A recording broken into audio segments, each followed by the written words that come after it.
Right on to the real, much love to these haters. It's time for the Lakers. It's time for the Lakers. Right on to the real, much love to these haters. It's time for the Lakers. It's time for the Lakers. Right on to the real, much love to these haters. It's time for the Lakers. It's time for the Lakers. Man, what is happening, my YouTube family? Of course, it is your boy B New. I'm coming at you on this Wednesday. Happy Hump Day Wednesday to everybody. And first and foremost, as always, let me send out positive vibrations and blessings to anybody who could be listening. As we all know, the Los Angeles Lakers were off again on yesterday in preparation for tonight's game against the Sacramento Kings, which we can preview here in just a moment. But of course, what I would like to touch on was the game of the night on yesterday. There were some good games in the NBA on yesterday, but the game that was on NBA TV was the surging Memphis Grizzlies, winners of 10 games in a row now, going against the Golden State Warriors. Now, we knew that it was going to be a great matchup between Steph and Ja, but also with Memphis having Dylan Brooks out and having Steven Adams out. Of course, Golden State did not have a one Draymond Green. So at the end of the day, you could say, well, it was a wash on both sides because both teams were missing key components. And also with Golden State, Clay, had to get on an exercise bike and stay warmed up just because he's getting back to his conditioning and getting his legs underneath him. I dare say that if Clay played more minutes, of course, I think he had the best plus minus out of anybody on either team, then, the game would have been better. But as far, for Golden State outcome, but at the end of the day, I was very satisfied with the outcome because you all know I love me some Beale Street Blue in Memphis, Tennessee. So, with all that being said, Memphis is proving to everybody that they are a real contender and not just a pretender. You know what I'm saying? So everybody was so high on Golden State, but at the end of the day, I feel like Memphis matches up well with anybody who they go against, whether it's Phoenix, whether it's Milwaukee, whether it's Los Angeles Lakers, whether it is, anybody. Golden State, just like last night, you saw what they were able to do. And Memphis actually hit more threes than Golden State. Golden State hit 36% out of 13 out of 36. Memphis was 14 out of 34. So, Memphis hit one more three than them, but taking two less shots at a higher percentage. And I feel like they got into a three-point game at the end. But also, the coach, the interim coach, I forget his name, it escapes me now, he made a great decision when Golden State really went on that run in the third quarter to take over, and I think went up by 8 or 9 points, which is not a lot in this league, especially when you play with a tempo such as the Memphis Grizzlies. And he made a decision to put Tyus Jones in along with Ja Morant versus having him come out and spell Ja Morant, and he played Ja Morant through the end of that third quarter with Tyus Jones, and of course that's when they went on that run and were able to close the gap, actually take the lead momentarily, and then be down by a reasonable margin of 3 points leading into that fourth quarter. And of course, we all know when they start playing whoop that trick down in Memphis, Tennessee, then you know what's going to ensue. Now, I also feel if the Memphis Grizzlies had Steven Adams, then they would have really dominated the boards. They already dominated the offensive rebounds 11-4, so they were getting a lot more second chance opportunities than Golden State was. They also, as far as field goals, shot 44%. They had 100 shots and hit 44 out of 100, whereas Golden State only had 82 shots. So that's 18 more points. 18 more shot attempts. That's a lot. Giving you an extra opportunity, and it wasn't just on the offensive rebound, and of course it was on turnovers, and of course Memphis forced them into 16 turnovers, which translated into 26 points for Memphis because they really got out on the break. But when Memphis turned the ball over, they had 11 turnovers, but it only led to 6 points for Golden State, which shows me that Memphis knows how to get back in transition and man up and get where they're supposed to be on the floor, because oftentimes when teams get out on fast break is when they get mismatches and end up getting easy buckets, especially when they running and gunning. So at the end of the day, Memphis is a formidable team. Golden State is taking a notch down. Phoenix is going to be moving up to that #1 spot.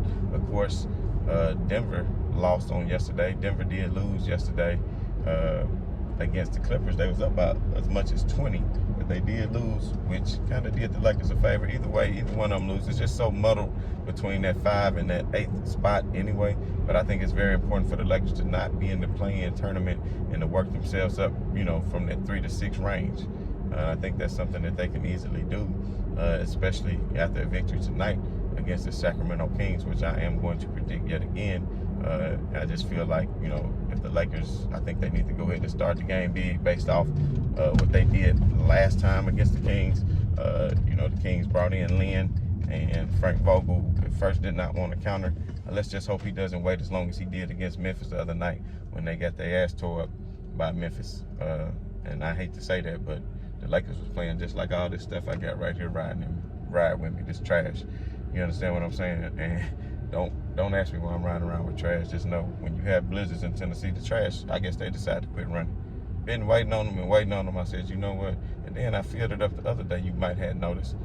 And I went down there, and then they was closed. You understand what I'm saying?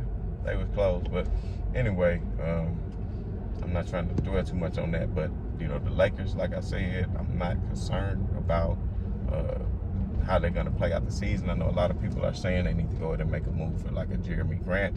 They got a lot of, it'll be great to have Jeremi Grant, don't get me wrong, but don't go out here selling and giving away too much of your team to get Jeremi Grant.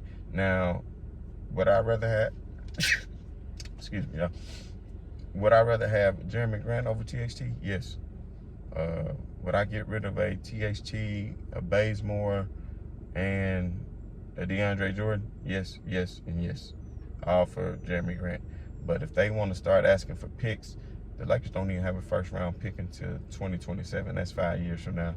Now, a lot of that can hinge on, what New Orleans does, coming up this year. And if they can work out a deal, then the Lakers could receive the 2026 pick back. But at the end of the day, as of now, they don't even have a first-round pick until the year 2027. So with all that being said, I think the Lakers just need to hold off on trading any picks. But if they can get a Jeremi Grant by trading, THT, who is a good, young, exciting player who Detroit may be interested in, but we don't have time for growth right now. What you need is a proven veteran and, who still has a lot of upside, and Jeremi Grant definitely provides that because Jeremi Grant is, 27 years old. He's not long in the tooth. He has a lot left in the tank.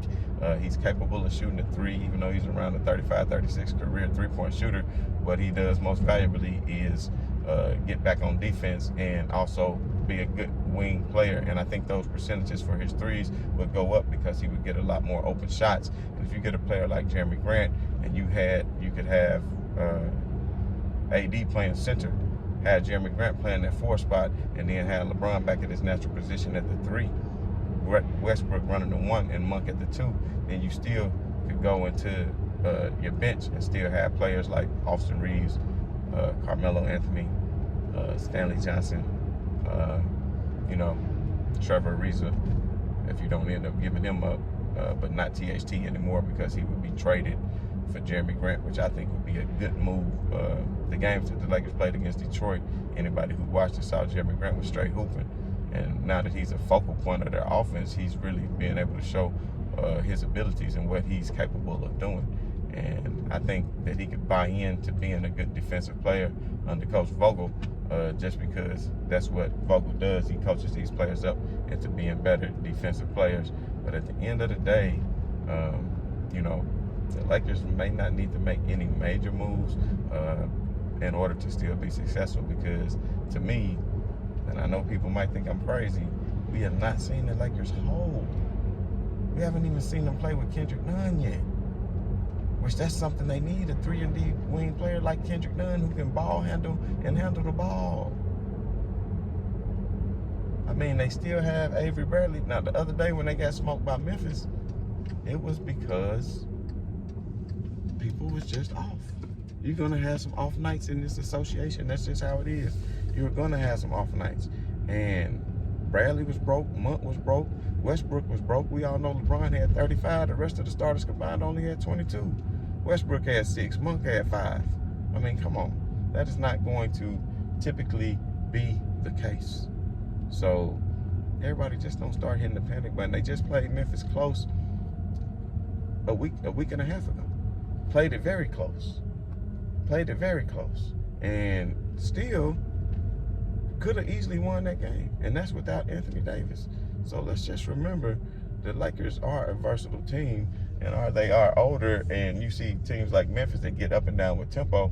But basically, I'm just going to tell the truth about what happened the other night. Once the players' shots weren't falling, they pretty much gave up on the defensive end because you're having an off night. So if you're having an off night, doesn't mean go give up on the defensive end, because that's what keeps you in games. You understand what I'm saying? You cannot go and give up on the defensive end. Now, they're not a defensive juggernaut by any means, and we all know that. But we know once Anthony Davis returns to anchor that defense, they're going to be much better. And we know LeBron James can still play great defense in spurts when it is needed.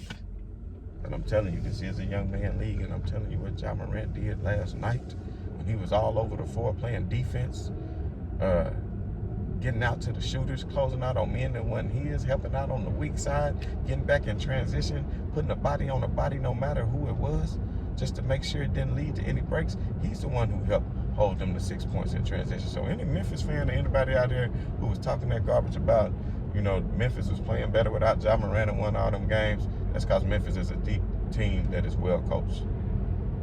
So kill the noise. But I'm telling you what, this Western Conference, besides for COVID and everybody being out, imagine if Kawhi Leonard was still with the Clippers. Imagine that Jamal Murray wasn't hurt and was with Denver right now. The Western Conference is not to be played with. That's what I'm trying to tell you. So, Lakers might need to make that move, but if LeBron James can keep playing like he's playing, and Anthony Davis can ever go back to being a supposed top 75 player and play the way he's capable of playing, I'm still going to go with the Lakers. Because that's LeBron James. And that's Anthony Davis.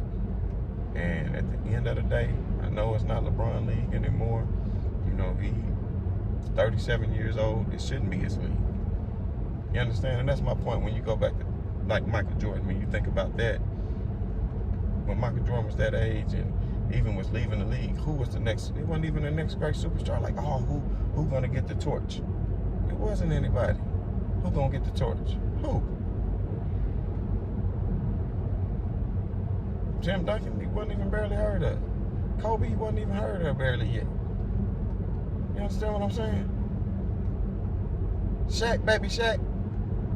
Maybe. But nobody was like, but when LeBron, you look at all these great players you have. Even a Kevin Durant, even a, who not just necessarily young, but, that's a formidable foe. When you talk about a Kevin Durant, a Steph Curry, you still got Klay Thompson if he can remain healthy. You got Ja Morant coming up. Who knows what Zion Williams can ever do if he ever was to get healthy? Who knows? But I don't know. That ship may have sailed. I think he needs a shot with another organization. But you got teams out here that's ready. Do you understand? But I don't know. I think there's going to be some good battles between Golden State and Memphis in the next few years, though. I will say that. But at the end of the day, man, I got to handle this business. So I just want to say right on to the real, man. Much love to these haters. And I'm up out. Peace.